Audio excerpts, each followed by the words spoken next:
Buenos días. Les doy la bienvenida a la práctica número 3 del curso de Fisiología. Para poder desarrollar esta práctica vamos a tener que revisar conceptos básicos del impulso nervioso y poder entender e integrar todo esto al arco reflejo. El arco reflejo, que es el tema principal de esta práctica, es la unidad física o que diga la unidad funcional básica de la fisiología del sistema nervioso. Esta unidad tiene componentes esenciales en su funcionamiento. Estos componentes esenciales, ¿no? Son, primero, un órgano sensorial, una neurona aferente, una sinapsis, una neurona eferente, una unión entre la neurona eferente y el órgano efector, en este caso la membrana o la placa mioneural, y el músculo el órgano efector, que en este caso es el músculo, podría ser también una glándula. Cada uno de estos elementos tiene una función específica y una localización. El órgano sensorial, por ejemplo, va a recoger la señal, ¿no?, del medio externo o del interior del cuerpo, ¿no? Por ejemplo, tenemos sensores en la piel, en la retina, tenemos sensores en las mucosas, como en la conjuntiva, tenemos sensores más internos ya provenientes de estructuras mesodérmicas, como por ejemplo tendones, músculos, o de estructuras más profundas, como vísceras, ¿no?, intestinales, etc. Todos estos sensores, ¿qué van a hacer? Van a transducir, o sea, van a convertir la energía del estímulo físico, ¿no?, del estiramiento, etc., o del estímulo de iluminación, etc., en una señal eléctrica. Es un proceso biofísico, ¿no?, en el cual se va a producir un cambio de voltaje, a través de la membrana, en este caso axónica, de la neurona aferente, ¿no? Entonces, normalmente, nosotros sabemos que una membrana tiene una distribución de cargas hacia un lado y hacia el otro, que van a estar en un estado de equilibrio o de reposo, ¿no? Entonces, esta distribución de cargas, si bien va a tener una concentración distinta en términos de iones, cationes, pero finalmente se va a dar un estado de equilibrio, ¿no? Y si medimos en voltios o en milivoltios o en microvoltios, el voltaje a ambos lados va a resultar una diferencia, ¿no? En estado de reposo, por ejemplo, en un axón podrían ser menos 70 milivoltios, ¿no? Pero para que se pueda dar o conducir una señal, este estado va a tener que cambiar, ¿no? Entonces vamos a pasar de una diferencia de cargas de voltaje de menos 70 a 30, ¿no? Entonces, este cambio de voltaje va a conocerse como potencial de acción. Pero este potencial de acción no va a ser estático, o sea, este cambio de voltaje no va a ser estático, sino va a revertirse, ¿no? Entonces va a retomar su estado inicial de potencial de reposo. ¿Gracias a qué? A la participación de canales iónicos, de sodio, de potasio, ¿no? Inicialmente se abren los canales de canales iónicos de sodio, voltaje dependientes, activados por el potencial de membrana, que van a permitir el ingreso de los iones sodio al interior, y posteriormente, ¿qué cosa va a suceder? Para recuperar el potencial de reposo se van a abrir los canales de potasio, los cuales van a permitir la salida del potasio para recuperar el potencial de membrana inicial, el potencial de reposo. Entonces, este proceso de juego de cargas no va a permanecer estático también en un punto, sino también se va a desplazar en una dimensión de espacio, es decir, en un sentido, ¿no? En este caso en el sentido aferente, en la neurona aferente. Entonces, esto se conoce como propagación, ¿no?, del potencial de acción, ¿no? y esto se va a dar a una velocidad determinada. Listo, eso lo vamos a ver después. Luego vemos cómo esta señal eléctrica va a llegar finalmente a la unión sináptica, donde esta señal va a tener que ser transmitida desde una primera neurona a una segunda neurona. Entonces acá vemos un centro de integración, ¿no? Un centro de integración, el cual va a utilizar para esta integración un intermediador químico, que son los neurotransmisores. Estos neurotransmisores contenidos en las vesículas axónicas, ¿no? Entonces, ¿qué va a pasar? Van a ser liberados, ¿no? Gracias a la intermediación de los iones calcio, ¿no? Entonces, los iones calcio, cuando llega la señal, van a ingresar al intracelular y van a permitir la eliminación de los contenidos de estas vesículas, que son neurotransmisores, y estas moléculas por difusión van a llegar a los receptores específicos de la segunda neurona o neurona eferente en este caso, del diagrama, ¿no? Para poder reconvertir esta señal química en señal eléctrica, nuevamente. Esta señal eléctrica, como ya sabemos, es el potencial de acción, nuevamente va a ser conducido, pero ya en dirección eferente. ¿Hacia dónde? Hacia la unión entre el terminal axónico de la neurona eferente con el órgano efector. En este caso, vendría a ser esta una placa mioneural. ¿Por qué? Porque está representando la unión entre una neurona y el órgano efector, que es un músculo. Esta placa mioneural también va a involucrar la participación de un transmisor químico, que vendría a ser la acetilcolina, la cual se libera desde las vesículas axónicas de esta neurona hacia el músculo, donde vamos a encontrar receptores específicos para acetilcolina y los cuales van a permitir también por intermediación de iones calcio, ¿qué cosa? La contracción de la fibra muscular gracias al desplazamiento de las fibras de actina y de miosina. Entonces vemos cómo los elementos básicos de un arco reflejo tienen una localización y una función específica, ¿no? Y una función muy importante acá, ¿qué cosa es? Es la transmisión o conducción del impulso eléctrico, conversión en señal química y reconversión nuevamente en señal eléctrica o impulso nervioso. Acá vemos una representación, gracias a esta animación, de la propagación de un potencial de acción, ¿no? Vemos como el juego de cargas, ¿no? Entre el extracelular y el intracelular, ¿no? Tienen una dirección, ¿no? En este caso de izquierda a derecha, y también tienen una velocidad de propagación. También vemos que tienen una frecuencia, ¿no? Entonces son características o variables físicas básicas de la conducción de un impulso nervioso.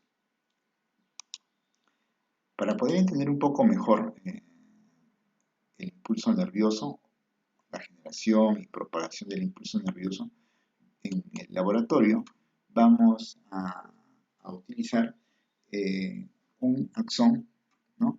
Aislado de las dendritas y de su cuerpo neuronal en una cámara de estimulación, en la cual vamos a conectar a 6 cables. Los dos primeros van a permitir la aplicación de un estímulo eléctrico. Los dos segundos, separados a unos 2 centímetros de los primeros, van a permitir la medición del voltaje. Estos dos cables van a representar un primer sensor. Luego vamos a tener otros dos cables, ¿no? Separados también a 2 centímetros de los anteriores, que van a representar un segundo sensor. Entonces tenemos un primer un primer par de cables que van a representar el lugar donde se aplica el estímulo, ¿no? Separados de otros dos cables que vienen a ser el primer sensor y luego otros dos cables que son el segundo sensor. ¿Qué nos va a permitir todo esto? Los dos primeros nos van a permitir la aplicación de un estímulo eléctrico de una intensidad determinada a una frecuencia determinada. En este caso, en milivoltios, ¿no? El primer estímulo que lo que vamos a utilizar es de 10 milivoltios con una duración de 0,5 microsegundos, con una duración de 0,5 microsegundos, y va a ser un estímulo único, no va a ser repetido, ¿no? También podría ser un estímulo repetido, entonces tendría que ser una cantidad de estímulos en una unidad de tiempo, podrían ser dos estímulos en un segundo, entonces habría un periodo de intervalo, ¿no? Un periodo de reposo, ¿no? Entonces, pero en este caso no, va a ser un estímulo simple. Entonces, aplicamos el estímulo y vemos cómo este estímulo va a generar la despolarización solamente en el lugar donde se ha producido el estímulo, donde se ha aplicado el estímulo, ¿no? Eléctrico. Luego, entonces, este estímulo no ha sido capaz de generar este potencial de membrana que estábamos hablando al inicio, ¿no? No se ha generado. Miren, en el primer sensor no se ha registrado ningún cambio en la polaridad. En el segundo sensor tampoco se ha observado ningún cambio. Entonces, la línea continúan isoeléctricas, ¿no? O sea, no hay ningún cambio. Solamente vemos esta pequeña onda cuadrada acá en el lugar donde se ha aplicado el estímulo, ¿no? Una pequeña onda, ¿no? Equivalente a 10 milivoltios. Si ven acá la escala, está en milivoltios, ¿no? Acá tenemos 60 y no llegan ni a la mitad. O sea, la sexta parte de esto, la sexta parte de la altura de ese lugar. Entonces, vamos a tener que aplicar un estímulo un poco más intenso, ¿no? En este caso de 20 milivoltios, con una duración de 0,5 milisegundos, donde vemos que ya se genera una señal, ¿no? Ya se genera un cambio en la polaridad, ¿no? Y vemos acá, ¿no? En el primer sensor vemos la señal eléctrica o impulso nervioso como se ha propagado desde el lugar de aplicación, ¿no? Acá, representado por la onda naranja cuadrada, ¿no?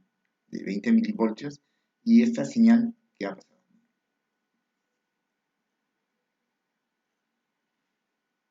Ha viajado, ¿no? Desde el lugar de aplicación hasta el lugar donde se encuentra R1, que es el primer sensor. Y miren, se ha amplificado. Luego vemos que esta señal no solamente se ha quedado o ha llegado hasta el punto donde está R1, sino también se ha desplazado mucho más, hasta R2, ¿no? Representado por la onda verde en este caso, ¿no? Entonces, R1, la onda o el trazado de color celeste en el osciloscopio, y la señal recogida en R2 en la onda o en el trazo verde en el osciloscopio. Listo. Entonces, acá vemos que podemos entender que para poder generar un impulso nervioso o un potencial de membrana va a tener que haber una intensidad mínima, ¿no? Del estímulo, ¿no? En este caso hemos tenido que usar 20 milivoltios, 10 no era suficiente. Entonces, la intensidad del estímulo tiene que tener determinada intensidad, así como tiene que aplicarse en el lugar adecuado, en el caso de los sensores, tiene que tener la naturaleza adecuada, entonces el lugar adecuado también tiene que tener la intensidad adecuada. En este caso, estamos haciendo en el axón, ¿no? Tiene que tener una intensidad adecuada. Una vez generado este potencial de acción o iniciado este potencial de acción, es decir, superamos el umbral, ¿no? El umbral de reposo, ¿no? Y se propaga la señal, se amplifica y se propaga la señal, entonces esta señal va a viajar, entonces va a seguir una dirección. Y esta propagación también va a tener una velocidad. Posteriormente vamos a ver cómo esta propagación y velocidad va a depender de algunas características de los conductores, como por ejemplo diámetro, ¿no? Diámetro va a depender también de la cantidad de mielina, etc. Y como también otras variables como las concentraciones iónicas a ambos lados de la membrana axónica o neuronal van a determinar la aparición o variación en la transmisión del impulso nervioso. Vamos a continuar con la presentación de reflejos, ¿no? Y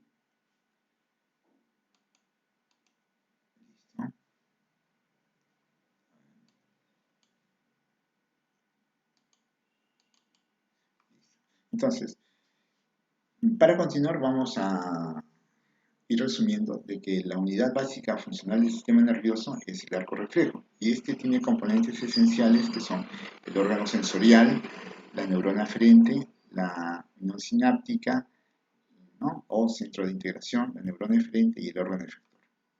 Hemos visto algunos ejemplos de esto. Acá vemos una representación gráfica de un reflejo de estiramiento. Este reflejo de estiramiento va a poder ser generado o tener su origen en una señal que se va a dar inicio en el órgano de Golgi y en el músculo, ¿no? El órgano de Golgi o el órgano tendinoso de Golgi se encuentra en los tendones. Esta señal, junto con la señal proveniente del músculo o potenciales de acción, van a viajar por las raíces nerviosas posteriores e ingresar hacia la médula espinal por los cuernos posteriores de la sustancia gris, ¿no? Por dos caminos. El que viene proveniente del órgano de Golgi va a pasar primero por una interneurona antes de llegar la señal a la neurona eferente, mientras que el estímulo o señal proveniente del músculo va a hacerlo directamente a la segunda neurona o neurona eferente. ¿Cuál es la importancia de la diferencia de estas dos vías, ¿no? La importancia de la señal proveniente del órgano de Golgi es que va a llegar a una interneurona y esta interneurona va a permitir la liberación de un neurotransmisor inhibidor que va a modular la respuesta a la señal proveniente del estiramiento del músculo. Entonces, la integración o el equilibrio de ambas señales va a permitir la regulación de la contracción muscular, que no sea excesiva. Listo. Este es el órgano tendinoso de Golgi, ¿no? Ubicado en el tendón. Acá vemos la fibra nerviosa que va a conducir la señal proveniente de este, ¿no? Entonces, esto se encuentra fuera del músculo o de las fibras musculares, ¿no? Esta es una representación de un arco reflejo, pero cuya señal se origina en un lugar distinto, ya no en un tendón, sino en la piel, ¿no? Podría ser, por ejemplo, los reflejos generados en la piel del abdomen, ¿no? Y finalmente sigue un camino muy similar para producir la contracción de los músculos